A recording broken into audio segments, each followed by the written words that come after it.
ठीक है। कल हमारा जो इंट्रोडक्शन वाला क्लास था उसमें हमने देखा कि साइंस क्या होता है और साइंस की कितनी ब्रांचेज हैं, और आज हम लोग अपना सिलेबस शुरू करने वाले हैं। और पहला जो हमारा टॉपिक है वो है हमारा बायोलॉजी का। कौन सा है? बायोलॉजी का। बायोलॉजी को हम लोग क्या कहते हैं? जीव विज्ञान कहते हैं। अभी जीव विज्ञान यानी कि बायोलॉजी क्या होता है ये कल हमने डिस्कस किया था। कल हमने बात किया था कि जो बायोलॉजी जो टर्म है ना, ये बायोलॉजी जो शब्द है, बायोलॉजी शब्द को ग्रीक भाषा से लिया गया है। कौन से भाषा से? ग्रीक भाषा से लिया गया है। और कौन कौन से दो ग्रीक भाषा से लिया गया है? पहला है बायोस और दूसरा है लॉगस। बायोस का मतलब होता है लाइफ, ये हमने कल पढ़ा था। और लॉगस का मतलब होता है क्या? स्टडी। लाइफ का मतलब होता है जीवन और स्टडी का मतलब होता है अध्ययन। तो हमने कल पढ़ा था कि बायोलॉजी क्या है? स्टडी ऑफ लाइफ है, यानी कि जीवन का अध्ययन है। हमने लिखा था कि इसको हमने अर्थात में करके लिखा था क्या? जीवन का अध्ययन। किसका अध्ययन?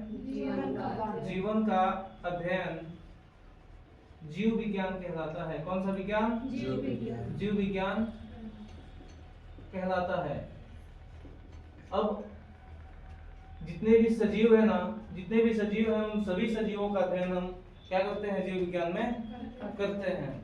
और कल हमने ये भी बात किया था कि जो बायोलॉजी शब्द जो है, बायोलॉजी शब्द का सर्वप्रथम प्रयोग किसने किया था? किसने किया था बताओ? लेमार्क और ट्रेविरेनस ने। किसने किया था? लेमार्क और ट्रेविरेनस ने। ये शब्द सबसे पहले कितने सन में इसका प्रयोग किया गया था? 1802 ईस्वी में। इतनी बातें हमने पिछले क्लास में किया हुआ है। तो सबसे पहले हमने देखा कि बायोलॉजी क्या होता है। बायोलॉजी ग्रीक भाषा से लिया गया है। ग्रीक भाषा के दो शब्दों से लिया गया है। पहला है बायोस जिसका मतलब होता है लाइफ, दूसरा होता है लॉगस जिसका मतलब होता है स्टडी। तो हम कह सकते हैं कि जीवन का अध्ययन यानी कि study of life is known as biology. और बायोलॉजी के लिए सबसे पहले बायोलॉजी शब्द का सबसे पहला प्रयोग लेमार्क और ट्रेविरेनस ने 1802 ईस्वी में किया था। इतनी बातें समझ में आ रही सबको? और एक बुक है जिसका नाम है एनिमल हिस्टोरिया। क्या नाम है? Animal Historia. और ये जो बुक है, इस बुक के जो राइटर हैं उनका नाम क्या है? इनका नाम है अरस्तु। क्या नाम है? अरस्तु। इसको अरिस्टोटल भी बोलते हैं, ठीक है ना? और हिंदी में ऐसे लिखते हैं, अरस्तु लिखते हैं। तो एनिमल हिस्टोरिया ये क्या है? ये एक बुक है और इस बुक के राइटर कौन है? अरस्तु। और ये पहली बुक है जिसमें कुछ जानवरों का एक्सप्लेनेशन दिया गया था। कुछ जानवरों की फिजियोलॉजी के बारे में बताया गया था, उनके आकारिकी के बारे में बताया गया था। और यहीं से बायोलॉजी यानी कि जीव विज्ञान विषय की उत्पत्ति होती है। इसीलिए अरस्तु को हम लोग क्या कहते हैं? अरस्तु को हम लोग क्या कहते हैं? फादर ऑफ बायोलॉजी कहते हैं, यानी कि जीव विज्ञान के जनक कहते हैं। क्यों कहते हैं? क्यों कहते हैं बताओ? क्योंकि जीव विज्ञान, जीवों पर जो पहली किताब लिखी गई थी ना, जंतुओं पर, जीव या जंतुओं पर, किसी पर, वो किसके द्वारा लिखी गई थी? अरस्तु के द्वारा। इसलिए अरस्तु को हम लोग क्या कहते हैं? जीव विज्ञान का जनक कहते हैं। तो अगर आपसे कोई पूछे कि फादर ऑफ बायोलॉजी कौन है, क्या बताओगे? अरस्तु। यदि इंग्लिश में ऐसे लिखा हो तो भी यही पढ़ेंगे आप लोग, ठीक है? तो फादर ऑफ बायोलॉजी है आपके अरस्तु। अभी तक हमने क्या पढ़ा? जीव विज्ञान की परिभाषा। जीव विज्ञान शब्द का सबसे पहले प्रयोग लेमार्क और ट्रेविरेनस ने किया था। किसने किया था? लेमार्क और ट्रेविरेनस ने किया था। और जीव विज्ञान में जो पहली किताब लिखी गई थी जिसका नाम है एनिमल हिस्टोरिया, उसको किसने लिखा था? अरस्तु ने लिखा था। और अरस्तु को ही हम लोग क्या कहते हैं? फादर ऑफ बायोलॉजी कहते हैं, जीव विज्ञान के जनक कहते हैं। अभी चूंकि जीव विज्ञान बहुत बड़ा सब्जेक्ट है जिसमें हमारे आसपास में तीन प्रकार के जीव रहते हैं। कुछ जीव ऐसे हैं ना जो हिलडुल नहीं सकते हैं, जैसे कि पेड़ पौधे हैं, प्लांट्स हैं, और कुछ क्या है? एनिमल्स हैं, और कुछ क्या है? माइक्रो ऑर्गेनिज्म्स हैं, यानी कि सूक्ष्म जीव हैं, कुछ जंतु हैं और कुछ पौधे हैं। तो इन सबको पढ़ने के लिए बायोलॉजी को अलग अलग शाखाओं में, बायोलॉजी को अलग अलग ब्रांचेज में बांटा गया है। तो अभी हम पढ़ेंगे क्या? ब्रांचेज ऑफ क्या? ब्रांचेज ऑफ बायोलॉजी, यानी कि जीव विज्ञान की शाखाएं। अब जीव विज्ञान को बहुत सारी शाखाओं में बांटा गया है। जैसे कि पहली जो शाखा है ना, उसको हम लोग कहते हैं बॉटनी। क्या कहते हैं उसको? बॉटनी। और बॉटनी को हम लोग वनस्पति विज्ञान भी कहते हैं। अब नाम से ही पता चल रहा है, वनस्पति का मतलब पेड़ पौधे।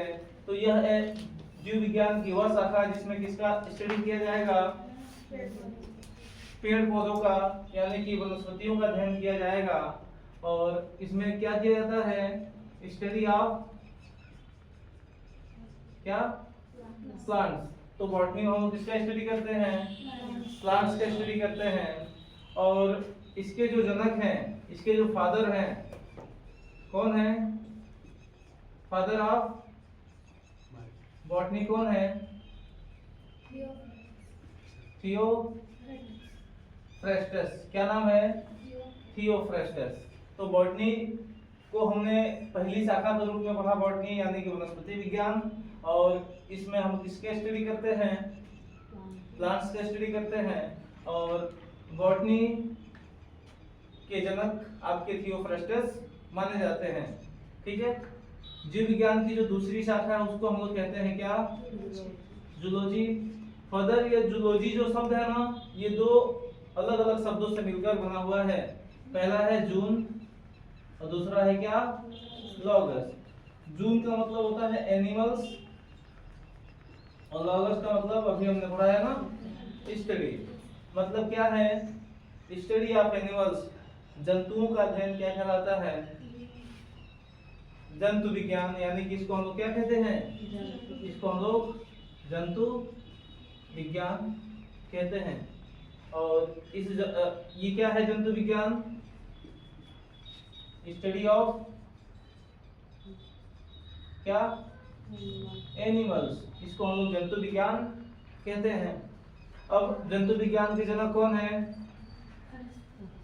फादर ऑफ जूलॉजी, ये कौन है आपके? अरस्तु। आज समझ में आ रही है? तो जीव विज्ञान का जो पहला शाखा है उसको हम लोग बॉटनी कहते हैं, जिसमें हम लोग पेड़ पौधों का स्टडी करते हैं। दूसरी जो शाखा है उसको हम लोग जूलॉजी कहते हैं, जिसमें हम लोग किसका स्टडी करते हैं? एनिमल्स का स्टडी करते हैं। और जूलॉजी के जो जनक हैं वो आपके अरस्तु हैं, जबकि बॉटनी के जनक कौन है? आपके थियोफ्रेस्टस हैं। कौन है? थियोफ्रेस्टस हैं। इसके अलावा बायोलॉजी की एक और ब्रांच है जिसको हम लोग कहते हैं माइक्रो बायोलॉजी। क्या कहते हैं? माइक्रोबायोलॉजी, सूक्ष्म जीव विज्ञान। अब सूक्ष्म जीव विज्ञान क्या होता है? ऐसा विज्ञान जिसमें हम लोग माइक्रोस्कोपिक ऑर्गेनिज्म, यानी कि ऐसे ऑर्गेनिज्म जिनको हम लोग नेकेड आई से यानी कि नंगी आंखों से नहीं देख पाते हैं। जैसे कि हमारे आसपास में भी बहुत सारे माइक्रो ऑर्गेनिज्म हैं, लेकिन वो हमें नहीं दिख रहे हैं क्योंकि हमारी आंखें उस छोटे स्तर पे देखने लायक नहीं है। हमें इनको देखने के लिए किसका यूज करना पड़ता है? माइक्रोस्कोप यानी कि सूक्ष्मदर्शी का यूज करना पड़ता है। तो ये क्या है, माइक्रोबायोलॉजी किसका स्टडी है, स्टडी ऑफ माइक्रोब्स, यानी कि इसी को हम लोग माइक्रो ऑर्गेनिज्म भी कहते हैं। क्या कहते हैं उसको, माइक्रो ऑर्गेनिज्म्स भी कहते हैं। तो जितने भी सूक्ष्म जीवों का स्टडी है। अब माइक्रोब्स में क्या आ जाएंगे आपके, जैसे कि वायरसेस आ जाएंगे जिसको हम लोग विषाणु कहते हैं ना, बैक्टीरिया आ जाएंगे, बैक्टीरिया का मतलब जीवाणु, फंगस आ जाएंगे, फंगी आ जाएंगे जिसको हम लोग कवक कहते हैं। ये आगे चल के आप लोग इन सब के बारे में पढ़ोगे। मतलब कि फंगस यानी कि कवकों का अध्ययन माइक्रोबायोलॉजी में, बैक्टीरिया का स्टडी माइक्रोबायोलॉजी में, और वायरसेस का स्टडी माइक्रोबायोलॉजी में।